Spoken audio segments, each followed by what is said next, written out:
अभी ना नोएडा में उस दिन जो इतना सारा स्ट्राइक और ये सारी चीज़ें हुई, मुझे पता है उस दिन दोपहर में एकदम से सबके फ़ोन और मैसेजेस आने लग गए कि तुम ठीक हो, तुम ठीक हाँ हो। हाँ।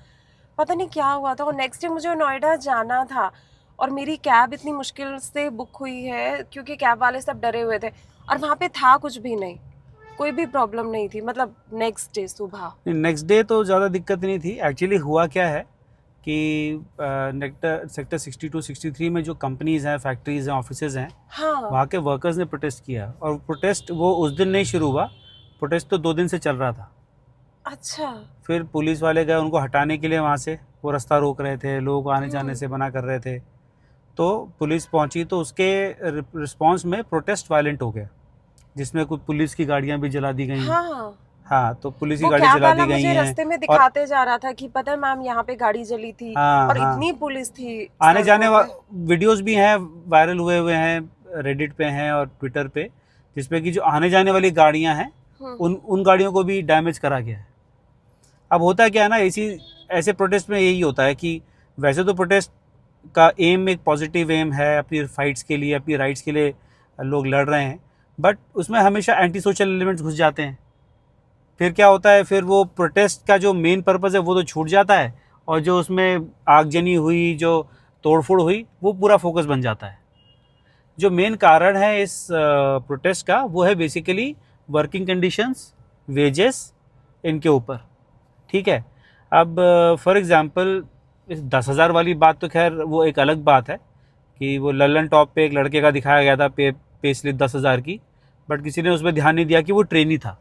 मैं एक छोटा ठीक सा है। अपना एक्सपीरियंस शेयर हाँ करूं, जब हम लोग प्रोडक्ट शूट करते थे ना, तो हाँ इधर हाँ नोएडा की बहुत सारी फैक्ट्रीज जो गारमेंट्स वगैरह की हाँ हाँ फैक्ट्रीज हाँ। थी, बैग्स है, फुटवेयर है, हम्म। इनमें हम शूट करने जाते थे। होजरी के आइटम्स भी हैं। हाँ, इनमें हम हाँ। शूट करने जाते थे, और हम्म वहां मैं इन लोगों को देखती थी। हम्म। इनका जो वर्किंग शेड्यूल था वो बहुत स्ट्रिक्ट था, हाँ मतलब एकदम फिक्स स्पेसिफिक इनको टाइम मिलता था, जितनी देर इनको लंच करना होता हाँ, था, वही जगह है। फिक्स थी।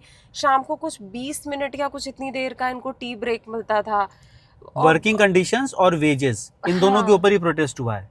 और उसमें ये लोग भी इन्वॉल्व हैं, जहाँ तुम गई थी ना, गारमेंट्स, हाँ गारमेंट हाँ, इंडस्ट्री ये वाले। पूरा वही एरिया था। हाँ, उस एरिया में जब हम प्रोडक्ट शूट करते थे तो हम लोग बहुत जाते थे। तो उनका बेसिकली डिमांड्स जो हैं वो बेसिकली क्या हुआ कि अभी जो पे पैकेज चल रहा है, जो सैलरी चल रही है वहाँ पे नॉर्मल वर्कर्स लेवल पे, 13-14 हज़ार तक की सैलरी मिल रही है उनको, कटकटा करके। उसके मतलब 15,000 हिसाब की से सैलरी है। देखा जाए तो उन्हें बहुत मेहनत है। 15,000 की सैलरी, उसमें से पीएफ ईएसआई कट जाता है, कटकटा के 13-13,500 हाथ में आता है। उससे बेटर अगर वो रिक्शा चलाने लगे तो ज्यादा हाँ, कमा अब लेंगे। उस सैलरी के अंदर महंगाई बढ़ी चुकी है। उस सैलरी के अंदर एक आम लेवल पे भी घर चलाना आज की डेट में पॉसिबल नहीं है। तो डिमांड्स चल रही थी, लेकिन कंपनीज नहीं मान रही थी। कंपनीज नहीं मान रही। दूसरी बात ये भी है कि यूपी से लगा हुआ हरियाणा है। हाँ। ठीक है, हरियाणा में 19,000 है सैलरी, अच्छा। उसी काम की, उसी डेजिग्नेशन पे। तो जाहिर से बात है, लोग बोलेंगे भैया वो 19,000 कमा रहे हैं, हमें 13,000 क्यों मिल रहा है? ऐसा हमने क्या पाप किया है? ठीक है। दूसरी बात है वर्किंग आवर्स को लेके भी। हाँ। वर्किंग आवर्स भी जैसे तुमने खुद बोला कि as according to labour laws 8 घंटे से ज़्यादा नहीं होना चाहिए एक दिन में। यहाँ लोग 12-12 घंटे काम कर रहे हैं। ठीक है। बहुत और सुबह प्रेशर आते ये थे है ये कि लोग। 12 घंटे काम करने के लिए या तो मान जाओ, या हम आपको नौकरी से निकाल के किसी और को ले आएंगे, क्योंकि नौकरी ढूंढने वाले बहुत हैं। ठीक है। तो कंपनीज की ये थोड़ी एक तरीके की गुंडागर्दी चल रही है। देखो, कानून बने सबके लिए बने हैं, लेबर लॉज हैं, बने हुए हैं। अगर आप एज एन एम्प्लॉयर काम करना चाहते हो तो लेबर लॉज को फॉलो करो। एक तो उनसे 12 घंटे काम भी कराया जाता है। ठीक है। प्लस जो उनको 4 घंटे, 2 घंटे, 3 घंटे ओवर टाइम कर रहे हैं वो, उसके लिए उनको सैलरी भी नहीं दी जाती। कानून ये कहता है कि अगर आप 8 घंटे आपने काम किया, उसके बाद आपका वेज रेट तय होता है पर आवर का। अगर आप ओवर टाइम कर रहे हो तो जितने घंटे आपने ओवर टाइम किया वो आपके नॉर्मल वेज रेट से डबल का रेट आपको मिलना चाहिए। ओह। ठीक है। जैसे मेरी मान लो 100 रुपये घंटे की सैलरी है, अब मैंने ओवर टाइम किया तो मुझे वो सैलरी 200 रुपये घंटे मिलनी चाहिए। हाँ। इसीलिए कई लोग ओवर टाइम करते हैं, वो अच्छा पैसा बना लेते हैं ओवर टाइम करके। हफ्ते में 5 दिन काम कर रहे हो, 5 दिन ओवर टाइम कर लिया। यहाँ पे तो 6-6 दिन काम होता है, तुम्हें भी पता है। हाँ, और छठे दिन भी, कई बार 7वें दिन भी बुला लेते हैं ओवर टाइम के नाम जाना पे यार। पड़ता है। ठीक है। तो एक तो वेज रेट्स बहुत कम है, उनको बढ़ाना है। दूसरा 12-12 घंटे का काम है, वो भी मैंडेटरी काम कर रखे, ऐसा भी नहीं कि आपको ऑप्शन है आप मना कर सको, नहीं, आप मना करोगे किसी हटा के दूसरे को बुला लेंगे। अभी इन लोगों को सहूलियत हो गई है। अभी तो देखो, अभी तो प्रोटेस्ट चल ही रहे हैं। तीसरी बात, एक पॉइंट और भी है कि ओवर टाइम का, ओवर टाइम का पैसा भी नहीं मिलता ना इनको ओवर टाइम का पैसा भी चाहिए, वो भी इनकी डिमांड तो है। मिलना चाहिए। चौथी डिमांड, वर्किंग कंडीशंस। फैक्ट्रीज वगैरह में सेफ्टी गियर की वो है, किल्लत है। Safety gear, proper safety gear नहीं है, प्रॉपर वर्किंग कंडीशंस नहीं है, ये सब भी चीज़ें हैं। अब जैसे हमारे गिग वर्कर्स हैं यहाँ पे जो ब्लिंकिट वगैरह का काम करते हैं, अब मान लो इनका एक स्टेशन है जहाँ से सारे के सारा सामान उठाया जाता है, वहाँ पे वॉशरूम, पीने का पानी, ये सब का प्रोविज़न नहीं है, तो इनको ये सब देखना पड़ेगा। अब ये सब बहुत सी चीज़, आप देखो एज्यूम ये होता है कि बंदा तो बाइक पर है, वो तो घूम रहा है, कहीं भी कर लेगा, बट फिर इसी पे बात होती है कि ऐसे सड़क पे सुसु हाँ, करना है। अब पॉइंट यही है कि अगर वो बंदा, उसका एक वर्किंग स्टेशन है जहाँ से वो सामान रिसीव कर रहा है, उसका फिक्स्ड है वो, तो वहाँ पे इन लोगों के लिए प्रोविज़न होना चाहिए, at least washrooms and clean drinking water, ये तो बेसिक नेसेसिटीज हैं। इतना तो कमाते हैं ना कि इतनी बेसिक इंसानियत वो लोग यही कह रहे हैं कि आपका, अगर मेरा मालिक या हमारा ओनर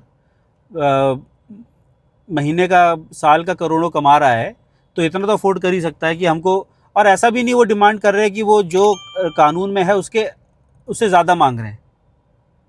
जो उनका वेज रेट है, ठीक है, 783 रुपीज़ पर डे, 8 आवर्स के वर्क का। अब तुम खुद कैलकुलेट कर लो, 700 रुपये पे लगा लो, 700 रुपये पे 30 दिन का 24 दिन का कितना हो गया, करीबन 20,000 हो गया, 783 रुपये। वही वो डिमांड कर रहे हैं कि 20,000 चाहिए हमको। सही बोल उसमें पीएफ कटेगा, ईएसआई कटा के 18, 18,500 उनके पास आएगा, ठीक है, उनके लिए ठीक है। प्लस वो अगर ओवर टाइम करा रहे हो तो उनको पैसे भी तो दो भाई, ओवर टाइम के पैसे दो। बिना पेमेंट के आप काम कैसे करा सकते हो किसी से? मुझे यही लग रहा है कि इसका जो रिजल्ट आएगा वो इन लोगों के अब प्रॉब्लम बस इतनी सी होती है, रिजल्ट तो उनके फेवर में आएगा। यूपी गवर्नमेंट ने बढ़ाया भी ये रेट, 10,000 था, 13,500 कुछ किया, बट वो कम है अभी, और बढ़ाना पड़ेगा उनको। देखो रेट बढ़ेंगे तभी तो फिर बाकी स्टेट से वर्कर्स आएंगे काम करने के लिए यूपी में, कि भैया चलो नोएडा चलते हैं, वहाँ पे सैलरी अच्छी मिलती है, वहाँ पे काम करेंगे। अभी और ज़्यादातर ये वर्कर सारे के सारे माइग्रेंट्स हैं, बाहर से आए हैं। अब 12-13 हज़ार में सैलरी है, उसमें खाना भी खाना है, रेंट भी देना है, राशन भी लेकर आना है, बच्चों की फ़ीस, अपना मेडिकल बिल अगर कुछ पड़ गया तो उसकी भी फ़ीस, कहाँ से होगा? ज़्यादातर इनके घरों की औरतें भी काम करती हैं, बहुत मजबूरी करना पड़ता है, मजबूरी है।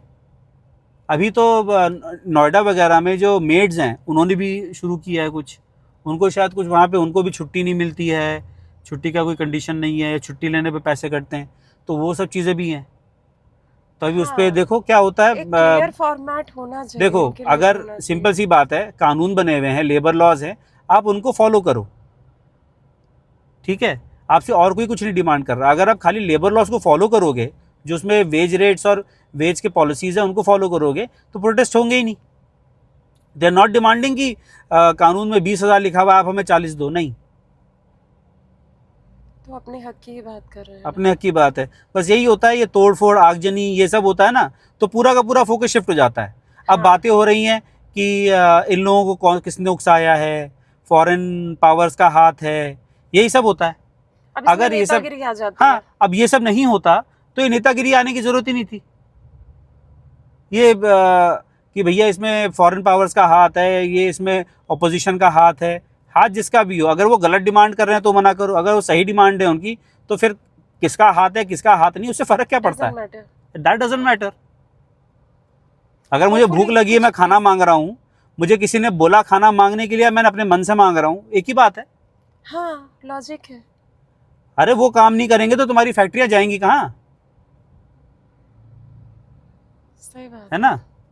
लेट्स होप कि कुछ होता है। आई होप कि जो इस पे काम होगा, इस पे पॉजिटिव कंस्ट्रक्टिव काम होगा, और जो हमारे वर्कर्स की, लेबरर्स की जो डिमांड्स हैं उनको एक कंपैशनेट नज़र से देखा जाए, और जहाँ तक हो सके उनकी बातों को मान लिया जाए, वो हमारे लिए अच्छा रहेगा।